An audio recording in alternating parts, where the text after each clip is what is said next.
Opel P1 experimental car. Much like it was in its day when it was used, it still has the same paintwork, still the same applique stickers on it. It's very, very original. I bought it because I think it's a milestone, and I think it represents kind of where the world has been and where the world is going. Hi, I'm Evan McMullen. I'm the manager of Cosmopolitan Motors in Seattle, Washington. We specialize in automobiles of historical importance. On the test track in 1973, we came in at 376 miles per gallon.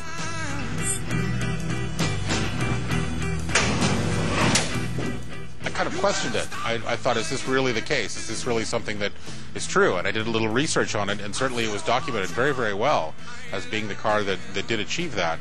And then the more I looked at it, the more I thought, this car isn't even that special. And this was owned by Shell Oil Company, and it was a series of engineers who had done the work on it as part of a competition between themselves, and this was the one that finished the best. It is out of gear now, but it's still pretty dead. Any gas in the tube up there? Well, that's enough gas to drive it 10 miles. Oh, okay.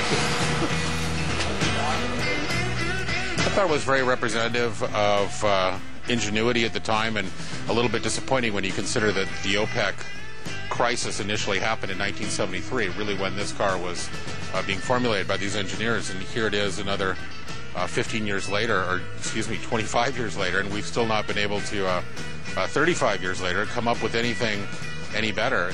You go back to Henry Ford's original creation, and it got 20 miles to the gallon easily. Here we are in 2008, and we're not able to achieve an average of 30 miles to the gallon in the United States. Certainly worldwide, it's maybe that, but not a lot better. Here's a car that got 10 times that much in someone's spare time in their garage. Why is it so impossible for us to achieve something like that today?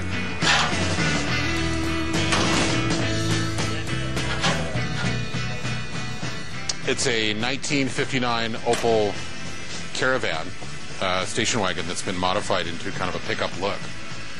That started off just as a conventional passenger car, a modified drive system, and a heating system to vaporize the fuel, ultra insulated and made quite lightweight, but still weighing in at 2,500 pounds. 2,500 pounds? Yeah.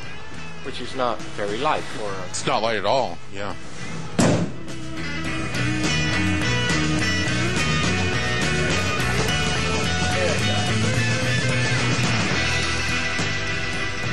The creator of this car is very quick to discount its performance as being isolated for a track and not being something that can be done on an everyday basis.